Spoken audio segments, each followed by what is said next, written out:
Hello everyone, good morning to all of you. Welcome to current affairs logics.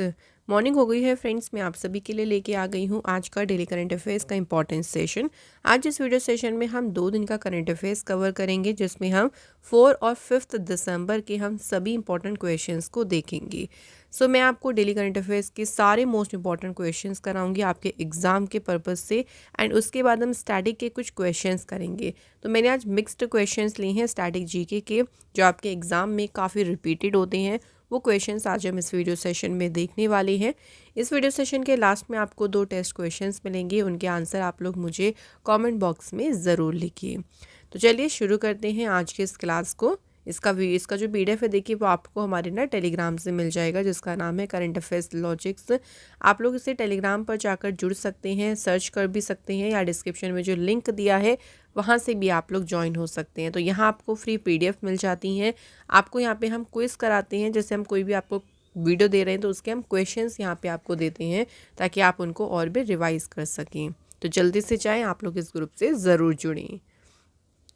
तो चलिए एक motivation quote से शुरू करते हैं आज के इस वीडियो क्लास को। When you have a goal, you have to do the work, no excuses। अब आपके पास देखिए एक गोल आ गया, आपने अपनी लाइफ में एक गोल सेट कर लिया है, इस गोल तक आपको पहुंचना है। तो अब आपको उसके लिए क्या करना है, हार्ड वर्क करना है उस गोल तक पहुंचने के लिए। उसमें आपको कोई एक्सक्यूज़ नहीं देना, क्योंकि अगर आप एक्सक्यूज़ेस करेंगे, बहाना करेंगे, तो उस गोल तक आप नहीं पहुंच पाएंगे और सिर्फ रास्ते में ही रह जाएंगे। ओके फ्रेंड्स, तो डू हार्ड वर्क एंड हमेशा आगे बढ़ते रहें। तो चलिए फ्रेंड्स, बात करते हैं फर्स्ट क्वेश्चन की। What is the theme of the Indian navy day in 2024। देखिए, इंडियन नेवी डे जो है ये सेलिब्रेट कब करते हैं, ये याद रखेंगे 4 दिसंबर को। अब इसका थीम पूछा गया है कि इस बार देखिए इसका विषय क्या है। तो 2024 की इसकी थीम है, जो कि है strength and power through innovation and Indianisation. तो ये जो है इसकी फ्रेंड 2024 की थीम रही है। इंडियन नेवी डे देखिए फ्रेंड्स सेलिब्रेट किया जाता है 4 दिसंबर को। क्यों किया जाता है, तो ऑपरेशन जो ट्राइडेंट हुआ था उसकी याद में मनाया जाता है ये इंडियन नेवी डे जो दिन सेलिब्रेट किया जाता है। सो ये जो ऑपरेशन ट्राइडेंट था 1971 का जो युद्ध था, उस युद्ध के दौरान कराची हार्बर यानी जो कराची बंदरगाह है उस पर भारतीय नौसेना के द्वारा हमला किया गया था इस ऑपरेशन के तहत। उसके लिए ऑपरेशन चलाया गया था और इसी की याद में मनाया जाता है इंडिया में नौसेना डे यानी नेवी डे। कब बनाते हैं देखिए इसको, 4 दिसंबर को। नेक्स्ट इंपॉर्टेंट डे देखिए है वर्ल्ड सॉइल डे, विश्व मृदा दिवस। वर्ल्ड सॉइल डे ये मनाया जाता है 5 दिसंबर को ये दिन सेलिब्रेट करते हैं। इस दिन की बात करें तो इसका मेन पर्पस क्या है देखो मनाने, तो इसका मेन पर्पस है to focus attention on the importance of healthy soil. तो स्वस्थ जो मिट्टी है, जो हेल्दी सॉइल है ना, उसके महत्व पर ध्यान केंद्रित करना। पहली बार जो वर्ल्ड सॉइल डे था ये सेलिब्रेट हुआ था 5 दिसंबर 2014 को। अब मोस्ट पार्ट आता है जो कि है इसकी थीम। तो 2024 की देखिए इसकी थीम है caring for soils, measure, monitor, manage. ठीक है, तो ये इसकी है 2024 की थीम। नेक्स्ट क्वेश्चन देखिए, in December 2024 which countries parliament voted to reject the martial law. अभी रिसेंटली किस देश की संसद ने मार्शल लॉ को अस्वीकार करने के लिए मतदान किया। Right answer is south Korea. तो साउथ कोरिया के जो प्रेसिडेंट देखिए उन्होंने रिसेंटली पास किया था मार्शल लॉ, लेकिन उसके कुछ घंटों के बाद ही पार्लियामेंट के जो मेंबर्स हैं उन्होंने वोट किया इसे रिजेक्ट करने के बारे में। ये जो रेजोल्यूशन है देखिए इसे पास किया गया 190, मतलब जो 300 मेंबर्स हैं उनमें से 190 सदस्यों की उपस्थिति में जो है इसे पारित कर दिया गया था।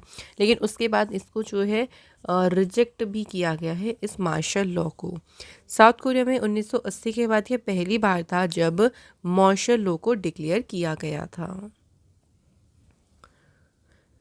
हाँ, ये नेक्स्ट क्वेश्चन देख लेते हैं। अगला क्वेश्चन है Notre dam cathedral to reopen on 7th December. It is located in which country? जो नोट्रे डैम कैथेड्रल है ये 7 दिसंबर को फिर से खुलेगा। किस देश में स्थित है, तो फ्रेंड्स ये लोकेटेड है कहाँ पे, फ्रांस कंट्री में। अभी जो रीओपन हो रहा है ना, ये क्यों हो रहा है देखो, 5 साल के बाद इसको रीओपन किया जा रहा है और 2019 की फायर में क्या हुआ था, इसका जो रूफ है वो डिस्ट्रॉय हो गया था, तो उसके बाद इसको बंद कर दिया गया था। लेकिन अभी सेफ्टी स्टैंडर्ड्स को ध्यान में रखते हुए, क्योंकि इसको काफ़ी जो है प्रिजर्व भी किया गया है, क्योंकि हिस्टोरिकल इंटीग्रिटी है, हिस्टोरिकल साइट है ये फ्रांस में, तो इसको काफ़ी सेफ्टी मेजर के साथ में दोबारा से रीओपन कर रही हैं 5 साल के बाद। तो ध्यान रखेंगे लोकेटेड कहाँ पे है, ये फ्रांस देश में। नेक्स्ट क्वेश्चन है, recently which country has become the first country in the world to give maternity leave, pension, health insurance to sex workers. तो जो सेक्स वर्कर्स हैं, अभी रिसेंटली कौन सा देश है उन्हें मातृत्व अवकाश, पेंशन, स्वास्थ्य बीमा देने वाला दुनिया का पहला देश बन गया है। फर्स्ट कंट्री बन गई है कौन सी, बेल्जियम। सो बेल्जियम कंट्री ने अभी जो है उनको देखिए पेंशन देने की बात कही है, जैसे अदर वर्कर्स को मैटरनिटी लीव मिलती है वैसे ही उन्हें भी जो है वो बेनिफिट्स दिए जाएंगे। तो उन्हें सारे बेनिफिट्स जो हैं ये दिए जाएंगे इस लॉ के अंडर में। 2022 में देखो क्या हुआ था कि जो सेक्स वर्कर्स हैं उनको अपराध मुक्त घोषित किया गया था। उसके बाद ये ऐतिहासिक कानून सुनिश्चित करता है कि जो सेक्स वर्कर्स हैं उनको भी अदर प्रोफेशंस की तरह पे सेम प्रोटेक्शंस मिले, सेम उनको बेनिफिट्स मिले। तो ऐसा करने वाला दुनिया का पहला देश कौन सा बन गया है, बेल्जियम। बेल्जियम की कैपिटल क्या है फ्रेंड्स, ब्रुसेल्स। आइए नेक्स्ट क्वेश्चन देखते हैं, which country is hosting the 16th session of the conference of the parties of the United Nations convention. संयुक्त राष्ट्र सम्मेलन के पार्टियों के सम्मेलन के जो 16वां सत्र है, देखिए इसकी मेजबानी कौन सा देश कर रहा है, right answer is Saudi Arabia. तो इसका जो 16th सेशन है ये सऊदी अरेबिया में हो रहा है और ये 13 दिसंबर तक चलेगा। देखिए 2 दिसंबर से लेके 13 दिसंबर तक चलेगा ये जो सम्मेलन है। इसकी थीम रखी गई है अवर लैंड अवर फ्यूचर। इसे ऑर्गेनाइज किया जा रहा है by the United Nation convention to combat desertification और इसे सऊदी अरेबियन गवर्नमेंट होस्ट कर रही है। जो ये COP है, United Nation convention to combat desertification का जो ये कॉन्फ्रेंस ऑफ द पार्टीज़ है, ये हर 2 साल में जो है आयोजित किया जाता है। तो इस बार ये हो रहा है कहाँ पे, रियाद, सऊदी अरेबिया में। नेक्स्ट क्वेश्चन देखिए, who launched nano bubble technology for cleaning and purifying water. अभी रिसेंटली देखिए पानी की सफाई और शुद्धिकरण के लिए जो नैनो बबल टेक्नोलॉजी है किसने लॉन्च की है, तो ये टेक्नोलॉजी लॉन्च की है कीर्तिवर्धन सिंह। कीर्तिवर्धन सिंह यूनियन मिनिस्टर हैं state for forest environment and climate change के, जिन्होंने इस टेक्नोलॉजी को लॉन्च किया है। इसका मेन पर्पस क्या है, देखिए कि दिल्ली में जो भी नेशनल जूलॉजिकल पार्क हैं वहाँ के पानी को साफ और क्लीन करना और जो एक्वेटिक एनिमल्स हैं उनकी हेल्थ को प्रमोट करना, उन जानवरों के स्वास्थ्य को बढ़ावा देने के लिए ही नैनो बबल टेक्नोलॉजी को लॉन्च किया गया है। ठीक है, किसने किया है, कीर्तिवर्धन सिंह ने। नेक्स्ट क्वेश्चन देखिए friends, which of the following countries will be the focus country in the 30th edition of the Kolkata international film festival. Kolkata अंतर्राष्ट्रीय फिल्म महोत्सव के 30वें संस्करण में निम्नलिखित में से कौन सा देश फोकस देश होगा। फोकस कंट्री जो है वो कौन सी है friends, right answer is France. तो इस साल के जो कोलकाता इंटरनेशनल फिल्म फेस्टिवल है उसका कौन सा एडिशन हो रहा है, देखो 30वां एडिशन है, जिसमें फ्रांस जो है उसमें है फोकस कंट्री। चेयरपर्सन कौन है, तो 30th Kolkata international film festival के चेयरपर्सन है गौतम घोष। नेक्स्ट क्वेश्चन देखिए, the Indian government has abolished which type of tax on aviation turbine fuel, crude oil, petrol and diesel effective immediately. Bharat सरकार ने एविएशन टर्बाइन फ्यूल, कच्चे तेल, पेट्रोल और diesel पर किस तरह का जो कर है, टैक्स है, उसे अभी तत्काल प्रभाव से समाप्त कर दिया है। तो अभी रिसेंटली जो विंड फॉल टैक्स लगता था उसको गवर्नमेंट ने एबॉलिश कर दिया है, यानी समाप्त कर दिया है। ये जो कदम है ये जुलाई 2022 में लागू किया गया, जो ये शुल्क था इसकी समाप्ति का ही प्रतीक है। इसका मेन पर्पस क्या है कि जो भी ऑयल प्रोड्यूसर्स हैं, जो रिफाइनर्स हैं, जो तेल उत्पादक और रिफाइनर्स हैं, उनको रिलीफ प्रोवाइड करना, उनको राहत प्रदान करना। तो जो भी एविएशन टरबाइन फ्यूल हो गया, क्रूड ऑयल है, पेट्रोल है, डीजल है, उन सभी पर विंड फॉल टैक्स जो है उसको समाप्त कर दिया गया है। नेक्स्ट क्वेश्चन देखिए, which ride hailing app in India has started the countries first water transport service named Shikara. Bharat में किस राइड हेलिंग ऐप ने शिकारा नाम से अभी देश की पहली जल परिवहन सेवा शुरू की है। इस सर्विस को उन्होंने नाम दिया है शिकारा, लेकिन इसका पूरा नाम क्या है फ्रेंड्स, ऊबर शिकारा जो है इसको नाम दिया है, और ये देश की पहली वाटर ट्रांसपोर्ट सर्विस है। सो ये जो सर्विस है देखिए, इसमें एक तरीके से ऊबर ऐप के माध्यम से आप जो शिकारा है उसकी बुकिंग कर सकते हैं। तो उसमें आपको ये फैसिलिटी मिलेगी, जैसे आप कश्मीर जाते हैं घूमने के लिए, सो वहाँ पे वहाँ का जो ट्रेडिशनल है देखिए फॉर्म, वो शिकारा है, लोग वहाँ ज़रूर करते हैं। जो बोट सी आपने देखी होगी लंबी सी, तो उसे आप ऊपर ऐप के ज़रिए जो है वो ईजिली पहले से ही बुक कर सकते हैं। शिकारास की बात करें तो ये ट्रेडिशनल वुडन बोट्स हैं, लकड़ी की बोट्स हैं ये, जो कि डल लेक और जो भी श्रीनगर की अदर वाटर बॉडीज़ हैं वहाँ पे आपको मिल जाएंगी। बेसिकली टिपिकली इसमें 6 लोगों की जो है वो सीट्स होती हैं, जिसमें एक बोटमैन होता है, और ये कश्मीर की जो कल्चरल लेगेसी है उसी का ही ये सिंबल है, उसी का ही ये प्रतीक है। नेक्स्ट क्वेश्चन है, where will world maritime conference 2024 be held from 4 December to 6 December. तो विश्व समुद्री सम्मेलन ये 4 से 6 दिसंबर तक होगा, और कहाँ पे आयोजित किया जाएगा, तो इसका आयोजन किया जाएगा कहाँ पे, चेन्नई सिटी में। अब इस कॉन्फ्रेंस की बात करते हैं तो इसमें गेस्ट ऑफ ऑनर कौन है, श्याम जगन्नाथन, जो कि डायरेक्टर जनरल हैं शिपिंग के। इस कॉन्फ्रेंस के दौरान the future of global maritime scenario will be discussed.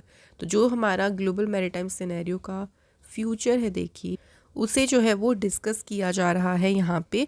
अब यहाँ पे जो कुछ कंट्रीज़ भी हैं, जैसे यूके, यूएस, जर्मनी, स्पेन, और जो एशिया पैसिफिक कंट्रीज़ हैं, उन्होंने जो है वो उस डिस्कशन में भाग ले रही हैं। ये कॉन्फ्रेंस 15 साल के बाद इंडिया में ऑर्गेनाइज की जा रही है। तो कहाँ हो रही है, याद रखिएगा, चेन्नई सिटी में। नेक्स्ट क्वेश्चन देखिए, what is Drishti 10 that was in news recently. हाल ही में जो खबरों में रहा दृष्टि 10 है, ये क्या है। तो दृष्टि 10 जो है ये एक ड्रोन है जो भी न्यूज़ में रहा था। दृष्टि 10 इसलिए न्यूज़ में रहा था, देखिए अडानी डिफेंस और एरोस्पेस जो है उन्होंने रिसेंटली अभी जो दूसरा दृष्टि 10 स्टार लाइनर सर्विलेंस ड्रोन है, ये ड्रोन अभी इंडियन नेवी को डिलीवर किया है।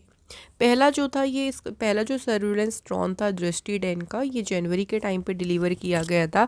अब इसका दूसरा जो दृष्टि 10 ड्रोन है ये डिलीवर किया गया इंडियन नेवी को। ये देखो सर्विलेंस ड्रोन है, मतलब निगरानी रखने का काम करेगा। तो कंट्री की जो मैरीटाइम मॉनिटरिंग कैपेबिलिटी है, देश की जो समुद्री निगरानी क्षमता है उसको बढ़ाना, और जो समुद्री डकैत के खतरे होते हैं उनसे निपटने के प्रयासों को मजबूत करना ही इसका उद्देश्य है। जैसे समुद्र में जो डाकू लुटेरे होते हैं, तो उन पर भी नज़र रखी जा सकती है इस ड्रोन के माध्यम से। ठीक है, तो आप याद रखिएगा कि क्या है ये दृष्टि 10, तो ये एक ड्रोन है। नेक्स्ट क्वेश्चन देखिए, फॉर्मर टेस्ट ओपनर जिनका नाम क्या था, Ian रेडपिथ, passed away recently at the age of 83. He was belongs to which country? सो बात यहाँ पे करें इयान रेडपिथ की, जिनका भी हाल ही में निधन हो गया। अच्छा, ये किससे संबंधित थे, कौन से स्पोर्ट्स से, तो ये थे क्रिकेट से संबंधित। तो ये तो आपको याद रखना है। अब यहाँ पूछा है कि कौन सी कंट्री से बिलोंग करते थे, तो ये बिलोंग करते थे ऑस्ट्रेलिया से। So friends, Ian Redpath was a regular fixture in the Australian team in 1980s, 1960s and 1970s and served as a member of Australian Cricket Hall of Fame. और ये ऑस्ट्रेलियाई जो क्रिकेट हॉल ऑफ फेम है उसके सदस्य भी थे। Next question and very very most important question, इसे मार्क करेगा, Ratapani tiger reserve notified as a 57th tiger reserve of the country.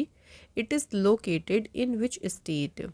देखिए फ्रेंड्स, अभी रिसेंटली जो है एक और टाइगर रिजर्व को नोटिफाइड किया गया है जिसका नाम है रातापानी टाइगर रिजर्व, और ये बना है देश का 57वां टाइगर रिजर्व। और ये किस राज्य में स्थित है? तो ये लोकेटेड है कहाँ पे फ्रेंड्स? राइट आंसर है मध्य प्रदेश। तो मध्य प्रदेश में लोकेटेड है ये टाइगर रिजर्व। और अभी रिसेंटली जो इन्वायरमेंट मिनिस्टर हैं भूपेंद्र यादव, उन्होंने जो है इसको ये जो है इन्फॉर्म किया है कि जो रातापानी टाइगर रिजर्व मध्य प्रदेश में है, इसे जो है 57th टाइगर रिजर्व नोटिफाइड किया गया। मध्य प्रदेश का ये 8वां टाइगर रिजर्व है। अभी देखो रिसेंट एक और टाइगर रिजर्व घोषित किया गया था जो 56 टाइगर रिजर्व था, जो कि है गुरु घासीदास तैमूर पिंगला टाइगर रिजर्व छत्तीसगढ़ में है। और अभी फिर से एक और टाइगर रिजर्व की अनाउंसमेंट की गई जो कि है रातापानी टाइगर रिजर्व मध्य प्रदेश में। इसके अलावा जो अदर टाइगर रिजर्व हैं उनमें है कान्हा, पेंच, बांधवगढ़, सतपुड़ा, वीरांगना दुर्गावती टाइगर रिजर्व, पन्ना और संजय डुबरी टाइगर रिजर्व। तो ये जो है मध्य प्रदेश में अदर्स हैं। और अभी रिसेंट मध्य प्रदेश का 8वां टाइगर रिजर्व बना है रातापानी टाइगर रिजर्व। टाइगर को प्रोटेक्ट करने के लिए गवर्नमेंट ने प्रोजेक्ट टाइगर की शुरुआत कब की थी? याद रखिएगा 1973 में। थोड़ा सा मध्य प्रदेश की बात करें तो यहाँ पे आप देख सकते हैं लोकेशन मध्य प्रदेश स्टेट की। कैपिटल है भोपाल, सीएम है मोहन यादव, गवर्नर है मंगू भाई पटेल। लोकसभा सीट्स हैं 29, राज्यसभा की 11 और असेंबली सीट्स हैं यहाँ पे 230। नेक्स्ट क्वेश्चन देखिए, which Indian state has been recently declared by UNESCO as the top destination for heritage tourism? So हाल ही में देखिए अभी यूनेस्को ने किस भारतीय राज्य को विरासत पर्यटन के लिए शीर्ष गंतव्य घोषित किया है? तो हेरिटेज टूरिज्म के लिए ये टॉप डेस्टिनेशन है और ये कौन सा स्टेट है? वेस्ट बंगाल, पश्चिम बंगाल। सो पश्चिम बंगाल की जो चीफ मिनिस्टर है ममता बनर्जी, उन्होंने हाईलाइट किया है स्टेट का जो सिग्निफिकेंट प्रोसेस रहा है रिलीजियस हेरिटेज और टी टूरिज्म में, तो उसी की ही प्रगति पर प्रकाश डाला है किसने? यहाँ की चीफ मिनिस्टर ममता बनर्जी ने। अच्छा फ्रेंड्स, अगर हम यूनेस्को की बात करते हैं, फर्स्ट ऑफ ऑल इसकी फुल फॉर्म ज़रूर याद रखिएगा, क्वेश्चन कई बार यहीं से आ जाता है। United States educational, scientific and cultural organisation. UNESCO की फॉर्मेशन कब हुई थी? 16 नवंबर 1945 को। हेडक्वार्टर जो है वो यूनेस्को का कहाँ पे है? पेरिस, फ्रांस में। नेक्स्ट क्वेश्चन देखिए, which bank has launched a nation wide drive to raise awareness about the importance of inoperative account activation? किस बैंक ने अभी निष्क्रिय खाता सक्रियण के महत्व के बारे में जागरूकता बढ़ाने के लिए जो है एक राष्ट्रव्यापी अभियान शुरू किया है? तो इस अभियान को शुरू किया है अभी recent state bank of India ने। स्टेट बैंक ऑफ इंडिया जो है इसकी स्थापना हुई थी 1 जुलाई 1955 को। हेडक्वार्टर है इसका मुंबई में एंड चेयरमैन कौन है? चल्ला श्रीनिवासुलु शेट्टी। नेक्स्ट क्वेश्चन है, recently doctor Ngozi Okonjo Iweala was reappointed as a director general of which international organization? तो ये दोबारा से अपॉइंट हुई हैं किस अंतर्राष्ट्रीय संगठन की महानिदेशक? Answer is world trade organisation.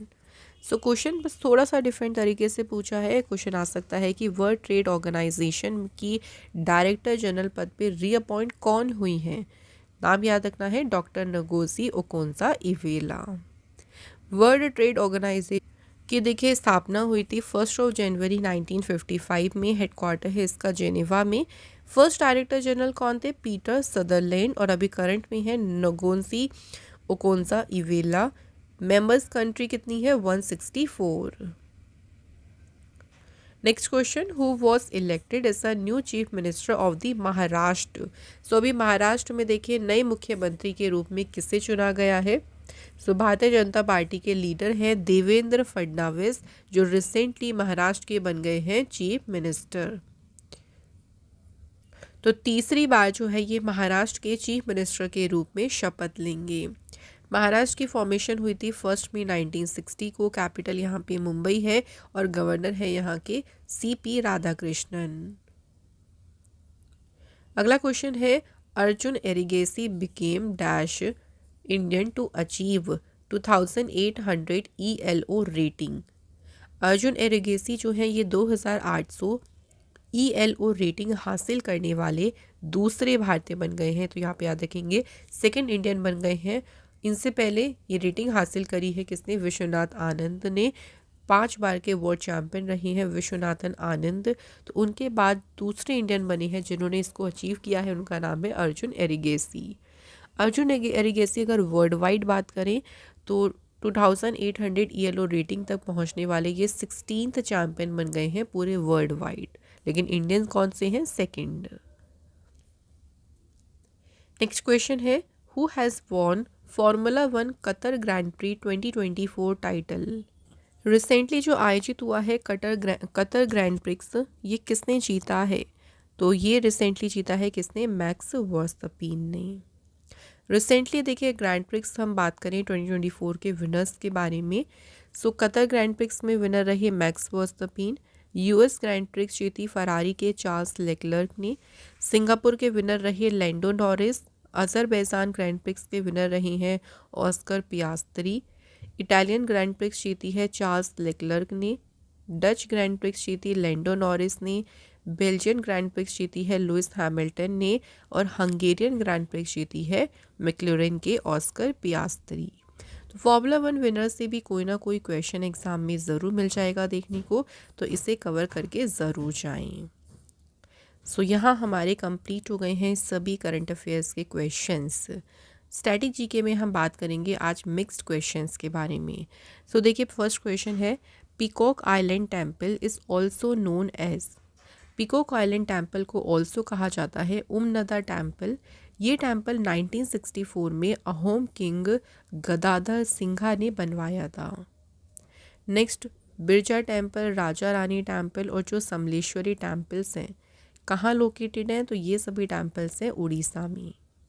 Somnath temple ये सिचुएटेड है कहाँ पे? गुजरात कोस्ट, गुजरात के तट पर। Next, Pandit Shiv Kumar Sharma who is a recipient of Padma Vibhushan कौन से इंस्ट्रूमेंट से संबंधित है? शिव कुमार शर्मा ये प्ले करते हैं संतूर।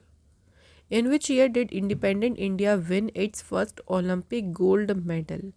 कौन से ईयर में जो है भारत ने, जो स्वतंत्र भारत जब हो गया था उसके बाद भारत ने पहला ओलंपिक गोल्ड जीता था? कब? 1948 में। Who was the first Indian women to win an Olympic medal. So Olympic medal जीतने वाली पहली भारतीय महिला कौन है? कर्णम मल्लेश्वरी।